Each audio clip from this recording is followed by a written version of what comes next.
กับบานิวบาญาก็ไปติดต่อเบิ่งเลือดเช็คเลือดแล้วเรียบร้อยแล้ว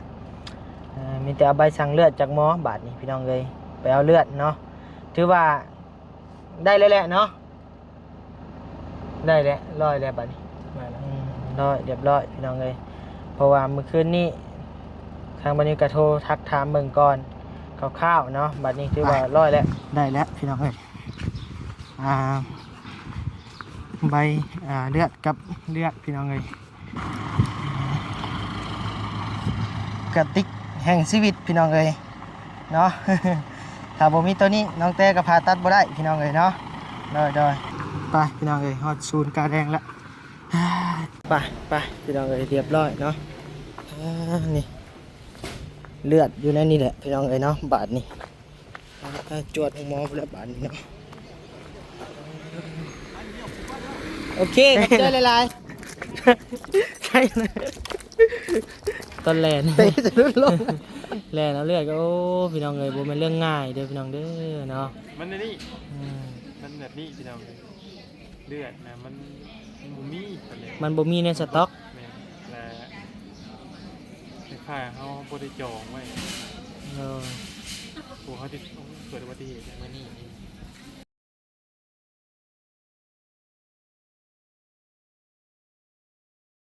พี่น้องเอ๋ยเนาะกราบทักทายสบายดีพ่อแม่พี่น้องเด้อนำมาทุกผู้ทุกคนมาทุกหมู่ทุกบอนนะพี่น้องเนาะตอนนี้บ่าวนิวกับบ่าวยาวพี่น้องเอ๋ยได้ดี โดยเดินทางมาเอาเลือดเด้อพี่น้องเด้อเนาะอยู่ศูนย์เลือดกาแดงพี่น้องเอ๋ยมันนี่กายยังเลยศูนย์เพิ่นตั้งองค์กรกาแดงโดยเลยอ๋อเรื่องแล้วเขาที่เขาอยู่ไหนบางวันเขาจะพูดถึงข่าวอย่างโดย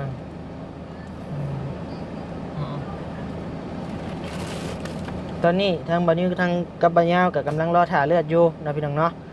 แต่ว่าตอนนี้โทรลงกับหมอก็กำลังเคลื่อนน้องแต้อยู่พี่น้องเอ๋ยกำลังเคลื่อนเข้าห้องผ่าตัดเนาะถือว่ามื้อนี้แน่ๆแหละน่าจะได้ผ่าตัดเนาะพี่น้องเนาะเพราะว่าฮอดเวลาเพิ่นแล้ว1 โมงกว่าๆแล้วพี่น้องเอ๋ย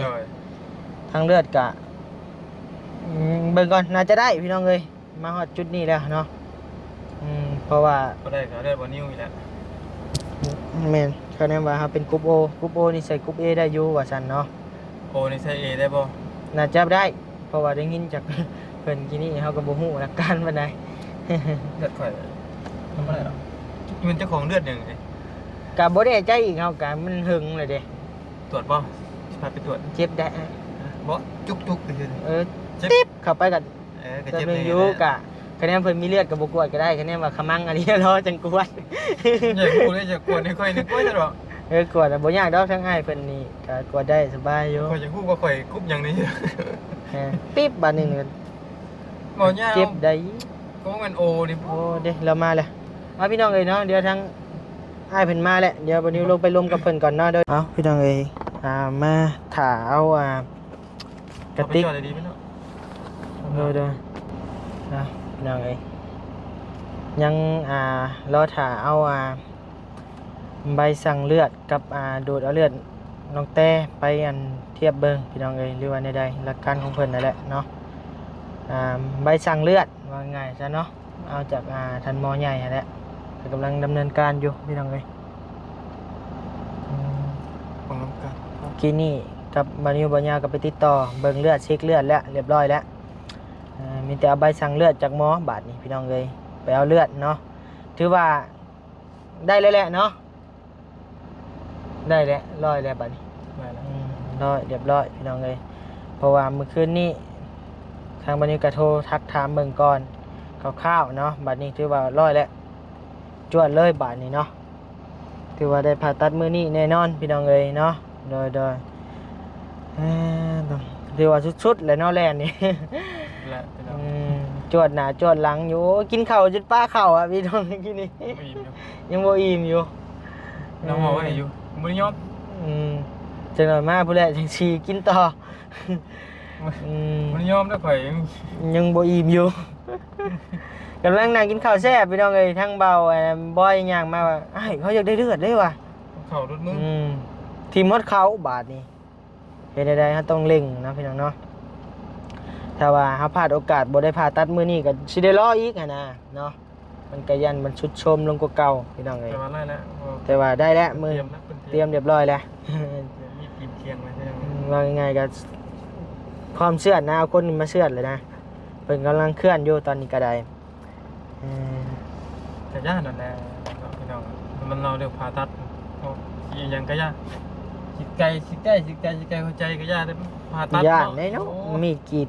มีดเนาะขนาดเข็มนิดหน่อยเขาก็ยัง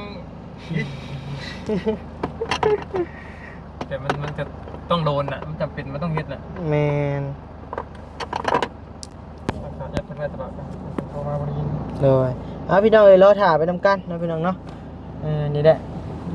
สายจวดกับบ่นิ้วกับบ่ยาวพี่น้องเอ้ยจวดหน้าจวดหลังอยู่เป็นยังให้มันผ่านพ้นไปได้ดีก็เนาะ เลยเรื่องเวกเรื่องการอย่างอื่นกับปงไว้ก่อนเนาะบ่นิ้วก็ได้ยังมีเคสเช้าหน่อยอยู่ที่ว่าบ่นิ้วยังบ่ไปมอบเครื่องเนาะทางผู้เพิ่นมอบเครื่องให้บ่นิ้วก็อดใจรอจักเล็กจักหน่อยเด้อเนาะ ย่านได้ย่านเพิ่นท่าเบิ่งอยู่เนาะทางบ่นิ้วก็มาแล่นน้องแต่ก่อนกับเห็นคอมเมนต์นึงพี่น้องเอ้ยบ่าวนิวได้เงินเดือนแล้วก็ไม่ไปหาน้องสายฟ้าเลยว่าซั่น โอ้ยเนาะเจ้าก็เห็นอยู่แล่นใต้แล่นเหนืออยู่บ่นิ้วก็ได้เนาะ เออ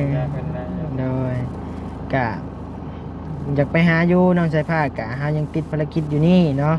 เหลือแต่บ่นิ้วกับบ่ยาวกะแลนบ่นิ้วกะแลนพี่น้องเอ้ยถ้าว่าขาดบ่นิ้วไปบ่ยาวกะบ่มีรถมากับทางบ่นิ้วก็อยากซอยแน่ก็เลยว่าบ่ทิ่มบ่ปะเนาะเรื่องความเจ็บความตายพี่น้องเอ้ยเจ็บเป็นเนาะพี่น้องเนาะต้องเอาทางนี้ก่อนน้องสายผ้าเพิ่นกะมีทางเบาลี่ดำเนินการอยู่เนาะพี่น้องเนาะกะให้ห่วงอยู่สายผ้าก็ได้บ่ยากดอกอันนั้นก็ได้เนาะโดยเดี๋ยวท่านหมอโทรมาแล้วพี่น้องเอ้ยโดยไปพี่น้องเอ้ยไปเอาใบสั่งเลือดก่อน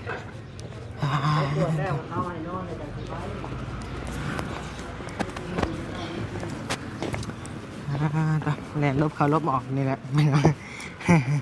บ่เป็นยังเนาะพี่น้องเนาะใจเฮาเห็ดแล้วเราต้องเห็ดให้ถึงพี่น้องเอ้ยไปได้แล้วพี่น้องเอ้ยใบเลือดกับเลือดพี่น้องเอ้ยเดี๋ยวพุ่นแหละไปกาแดงพุ่นแหละบัดนี้พี่น้องเอ้ยไปเอาเลือดก่อนเนาะโดยแลนใต้แลนเหนือ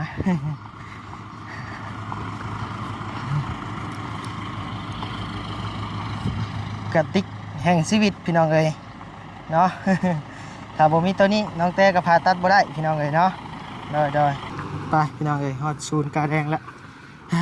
ไปเดี๋ยววันนี้ก็ถ่ายเป็นขั้นเป็นตอนเดี๋ยวพี่น้องเอ้ยเนาะนี่แหละไปพี่น้องเอ้ยเรียบร้อยเนาะ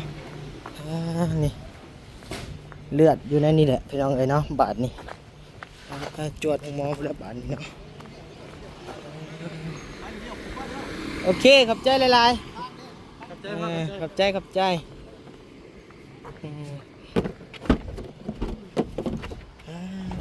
เกิดสิได้พี่น้องเพิ่นเลือดมันเข้มข้นเกินเพิ่นผสมบ่หรือยังบ่ฮู้ไปพี่น้องเอ้ยวิ่งเลยพี่ตูน ใช่นะเตะจะลุดลงโอ้ยน้ำมือดิสิว่าไปกันใหญ่อีกแล้วเอาหน้าที่ชีวิตพี่น้องเอ้ยเดี๋ยวไปหาหมอเพิ่นก่อนเนาะเดี๋ยววันนี้จะถ่ายเป็นช็อตเป็นตอนพี่น้องเอ้ยไปพี่น้องเอ้ยเรียบร้อยเนาะส่งเลือดหอดมือหมอเป็นที่เรียบร้อยพี่น้องเอ้ย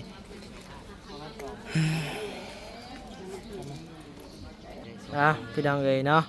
ใช้หอมแก้มกันก่อนเข้าแล้วบ่ส่งกำลังใจเลยบ่ เข้าใจอารมณ์อยู่ตอนนี้ยังบ่อยากเล่าหยังเนาะ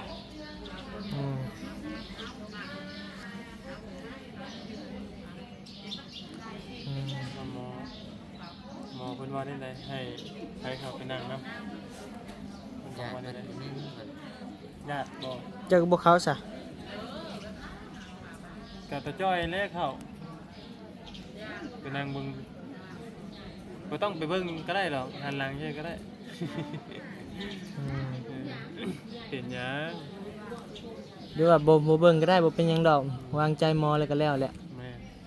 เดี๋ยวมาเพิ่น หากเพิ่นก็เฮ็ดสุดซีมืออยู่ดอก เพิ่น บ่ อยาก บ่ ให้เขาเห็นน้ำซื้อ แม่นแนวว่าเป็นหยังขึ้นมาเพิ่นจังได้ฮู้นํกันเลยหั่นนะอืม พอบ่ยาวก็บ่ได้เห็นตอนเคลื่อนมันโยกย้ายยามใด โดยเห็นแต่ตอนแลน แลนเอาเลือดก็โอ้พี่น้องเอ้ยบ่แม่นเรื่องง่ายเด้อพี่น้องเด้อเนาะ มันในนี่ อืม มันแบบนี้พี่น้องเลือดนะมันบ่มีปานใด มันบ่มีในสต็อก แม่และคล้ายๆเฮาบ่ได้จองไว้ โดย ผู้เขาที่เกิดอุบัติเหตุมานี่ อืม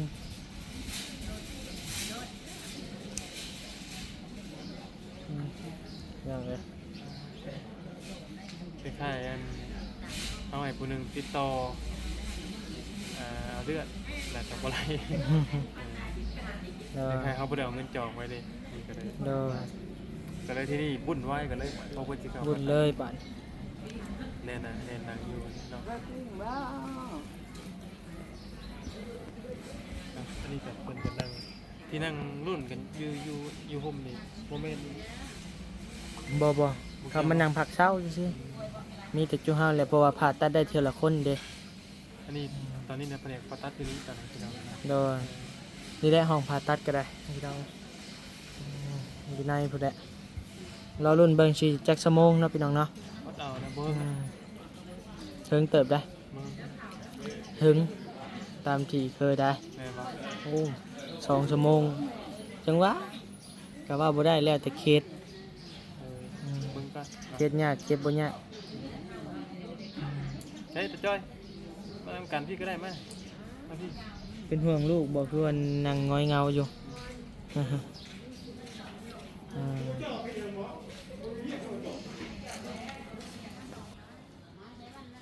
เซ็ตกล้องก็คือเซ็ตดีกว่ากล้องตัว กล้องเขาบ่โอ้แจ้งมาหาแจ้ง ชั่วโมงหนึงแล้วบ่ ชั่วโมงกว่า2 ชั่วโมงพุ่นแหละ เราจะได้มันบ่ได้ไปแล้วก็ได้แล้วทำนี่ก่อนใช้คลิปก่อน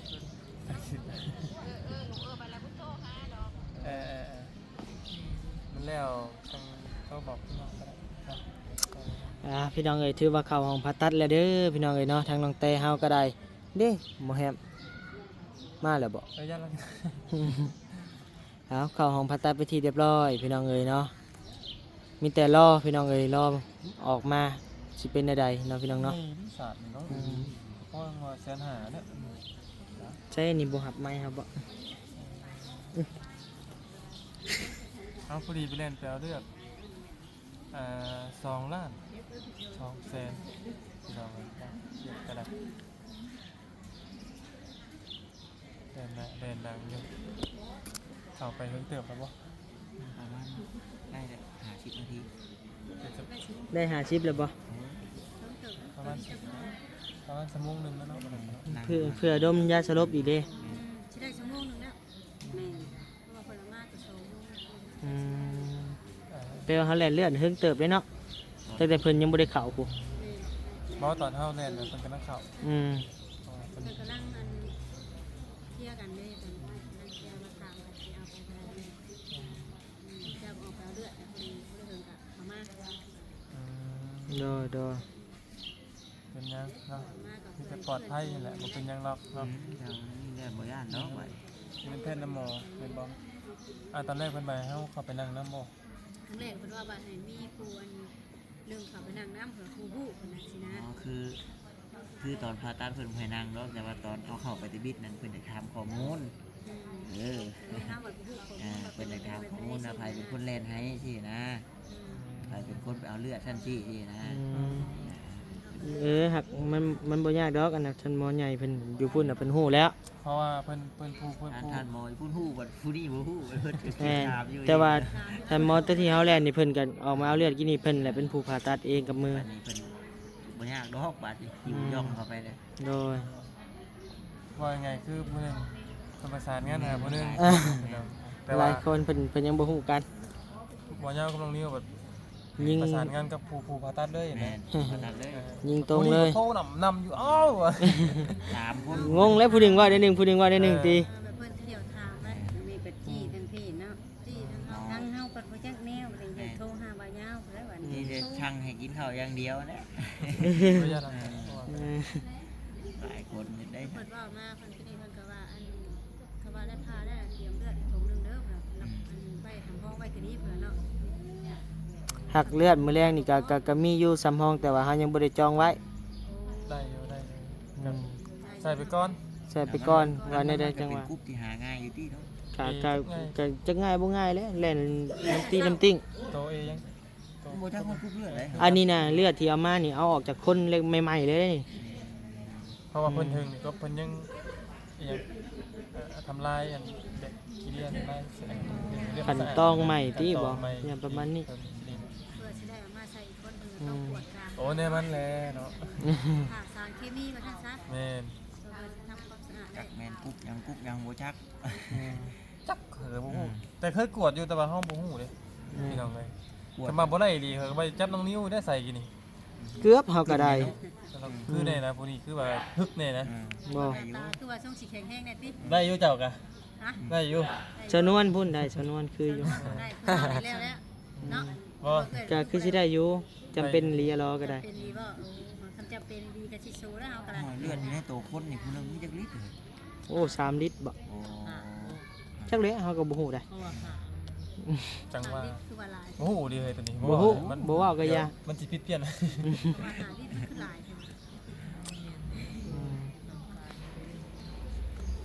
แต่ลายอยู่ได้ลายอยู่ หลายอยู่แต่บ่ฮู้ว่าจักลิตรลืมหมดและ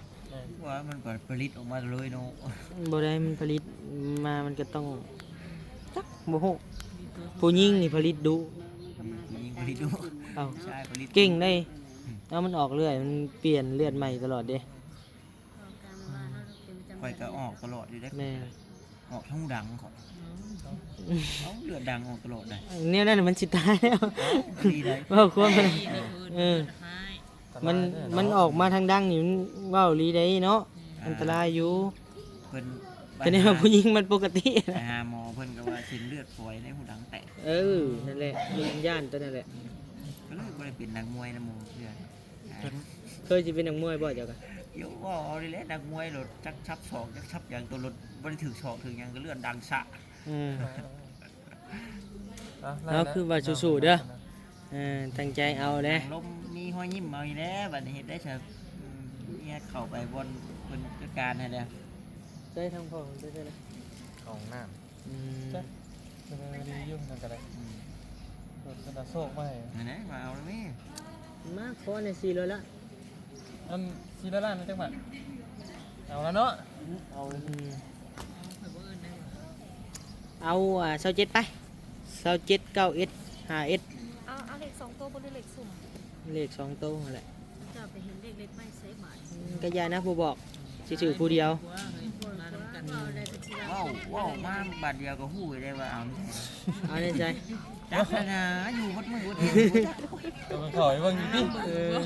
นุ มา เออ อ้าวจมยังอ่ะ จ้าว่าอยู่จม จ้ะหัวเท่านั้นบ่ บ่เขาจะขายเขืองออนหลอกออนไลน์ เดี๋ยวผัวบ่นำยับมาเด้ ยังโสดฮะไอ้แน่ เอ้า เขาได้มีผู้เลี้ยงโสด แล้ว จะบ่ได้ย่างขายเหล็กแต่เหล็ก ยังบ่ทันมีบ่ฉัน ยัง สายบัดนี้มีแต่คนมี จับ ผัว ปอง มี จับ เมีย แก เบิด ง บาด นี่ก็บ่ทันได้มีได้นี่ สาม โอ้ย เจ็ด จะเป็นปาก คน ว่า ที่ยังท่านมีเมียนี่สนใจอยู่บ่นี่นะ 27แล้วก็อีสัง ถ้าเอาว่าอันนั้นน่ะ 27 5S 9S 60 ตันอีกบาทหนึง โอ้สิเด็กนี่ 70อีกบาทหนึง 70เลขยังไง จักแล้วซื้อไปซื้อๆนี่แล้วเอาตัว 2,000กีบ โอ้ย เป็นจะถือแต่ เอาอันน่ะ5,000จ้า เดี๋ยวว่าจะป้อง10,000ก็2,000 พอเนาะ โอเคพอแล้วบ่มีเงินหลายจักพันรวมหมด เจ้าหาท่าน โอเคสำนี้แหละถือกระรวยอยู่แล้ว ซื้อเจ้าหน้าได้ไหน นิ้วคนรอ อันนี้ นิ้วละล่ะเด้อ ยูทูบได้บัตร ฮะเอาเบอร์โทรเจ้าหายในอยเด้อเขียนใส่เนี่ย เหนื่อย ไปถึงไปส่งบัญชีมาลงพร้อมโอน โมเมนต์ แผนการซื้ โอ้ อได้เบอร์โทรแล้วบ่เนาะ ค่ะบ่คะแนนว่าถึกแล้วบ่ให้ก็สิให้คือกันแหละ โอ้ยไปหายแล้วแล้วสิตัวโตเป็ดยังแห้งหายชื่อเจ้าถึงแล้ว เอ้ย มั ซะ นมีแม่หับอยู่แล้ว โดยเพราะว่าเราถือแล้วก็เลยเปอร์เซ็นต์นี่ แม่แหละ ได้เนาะ สำคนบ่ถือนั่นด้วยเถื่อนี่คายกูดีได้หน่อยเนาะ แม่น บ่ได้เปอร์เซ็นต์ดอกแต่ว่าบ่ได้เงินที่ว่าขายต่อหันบ่มีผู้ซื้อซอย เนาะ สิมาจะหาพันพี่น้องเอ้ยซื้อเลขเห็นจากน้องแต่ก่อน เรื่องที่สองมัน ใจนะคือได้สิเอา บ่คอยจิตารุ่นบ่นิ้วหรอกคอย ฮะอะไรมัน กูเด้อติซื้อนะ อันนี้เตาไงเขาเนี่ย อ้าวซื้อเลขเต่าหัววันนี้หมดแนวซื้อแท้อันนี้ฮะ จะแม่นแต่เจ้า767เด้ เต่าเลยเนาะ ซื้ออยู่ได้เจ้า อยากซื้อเลขเต่าอีกอันนี้ไง ฟัง5,000จีบ เอา กองบ่ยาวพี่ดอกเนาะ เดี๋ยวชี้แดงเข่าเด้อ เอาพี่น้องเอ้ยเนาะอยู่ดีมีแห้งเด้อความเจ็บบ่ได้ความไข้บ่มีบัดนี้ก็สิได้ลำลาจบคลิปเพียงส่ำนี้แหละพี่น้องเอ้ยอยู่ดีมีแห้งโดยสบายดีมาทุกคู่ทุกคนเด้อโดย